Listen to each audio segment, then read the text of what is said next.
Eu sou o pesquisador NZ0. Bem-vindo. Se você é novo aqui, leia a descrição, pare e continue. Comecemos. Na descrição você encontrará um pouco mais de informações. O velho Pancho. Meu pai era administrador de um rico e poderoso fazendeiro da região. Dono de grandes áreas de terra e destino de muitos trabalhadores e ajudantes que trabalhavam em suas fazendas. Por volta do ano 85, o fazendeiro comprou uma fazenda cujas terras ficavam próximas ao sopé do Cerro de La Pitaia, em Pánuco, Veracruz, México. Ele o adquiriu para engordar o gado e pela riqueza de pastos e fontes de água da região. Por esta razão, meu pai e eu assumimos a árdua tarefa de carregar bezerros recém-desmamados das outras fazendas para aquele lugar. Fui ajudante do meu pai e aprendi o manejo e administração do gado de tal forma que sempre o acompanhei em todos os percursos. Ele era muito jovem, mas estava muito disposto a ajudar. Junto com a fazenda havia pessoas que trabalharam nela por muito tempo e algumas dessas pessoas preferem ser liquidadas e ir para outras terras. Porém, havia um vaqueiro que trabalhava como zelador dos antigos proprietários. Pancho e meu pai pediram-lhe que continuasse trabalhando para o novo proprietário. Meu pai, por ser um homem justo e precisar de gente trabalhadora, que conhecesse a fazenda e a terra, aceitou a proposta do vaqueiro. O trabalho de puxar o gado era bastante árduo e um dia era mais árduo que os outros, por isso caía noite adentro. Como já era tarde, meu pai decidiu que deveríamos passar a noite nas cozinhas, onde tínhamos beliches equipados com mosquiteiro e tudo o que precisávamos para passar a noite. Nesse lugar, nós nos reunimos em volta de uma fogueira enquanto jantávamos com cowboys. Meu pai e eu, até tarde da noite, conversamos sobre as atividades na fazenda. De repente algo chamou minha atenção. Era um fogo amorfo que ia e vinha pelo pasto e iluminava as copas das árvores. Haveria vários desses incêndios que se acumulariam e voariam por toda a pastagem. Minha primeira reação foi correr e me esconder, mas meu pai me olhou com um olhar severo, apertando meu braço, disse: "Não se assuste, seu desgraçado, são bruxas. Eles não nos machucarão se não prestarmos atenção neles." Tudo isso me impressionou, apesar das histórias contadas pelo meu avô e pelo meu pai. Ainda me deixava nervoso ver esse tipo de coisas estranhas. Saí do local enquanto meu pai e os outros ficaram conversando um pouco. Ainda com medo, minha mente ingênua me fez abaixar o dossel e cobrir toda a cama, arrumando-a embaixo do colchão.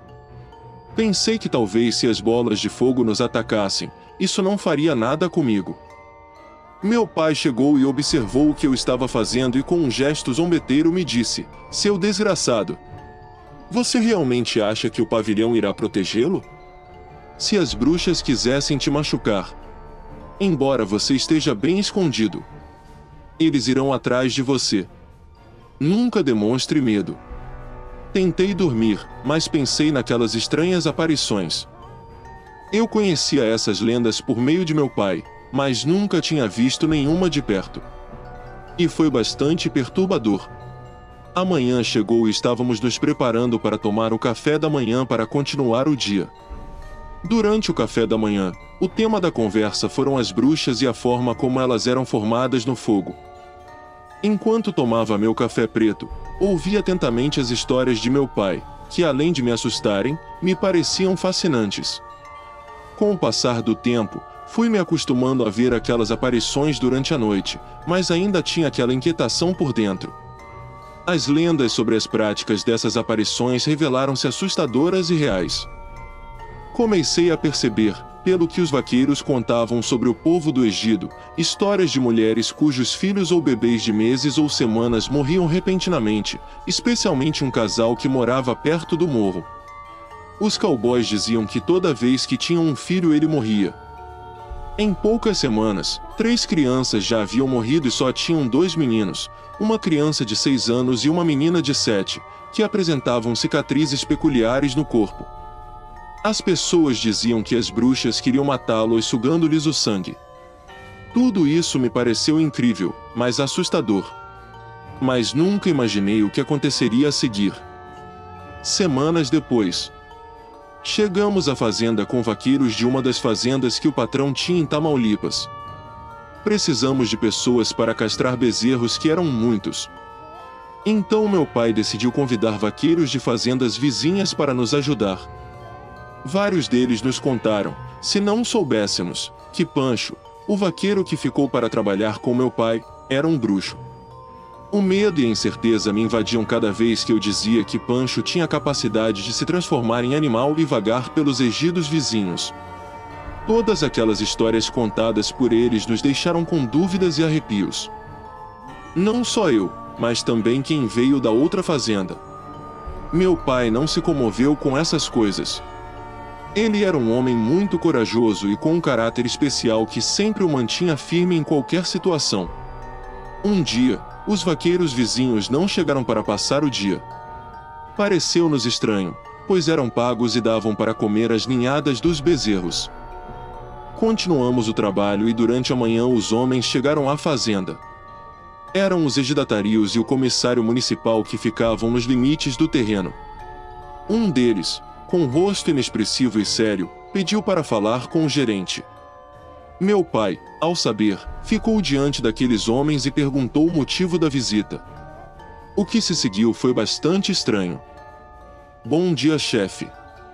Pois bem, viemos pedir sua ajuda ou deixe o vaqueiro Pancho fugir, disse o comissário muito sério. A que horas e por que motivo? Meu pai perguntou, surpreso. Olha, vou ser franco, nós perguntamos.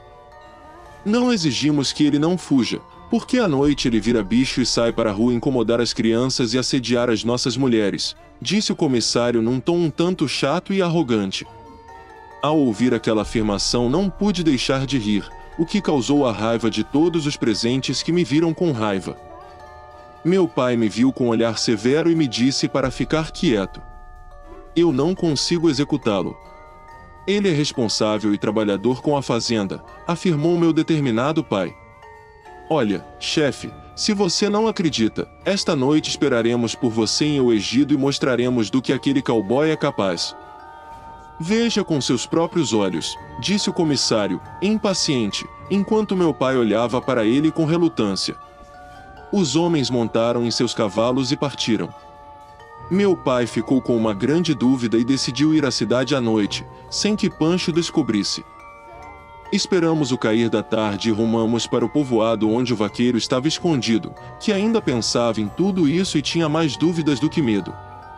Por isso resolvi ficar e acompanhar meu pai, sem saber que essa decisão marcaria minha vida e meu entendimento das coisas sobrenaturais.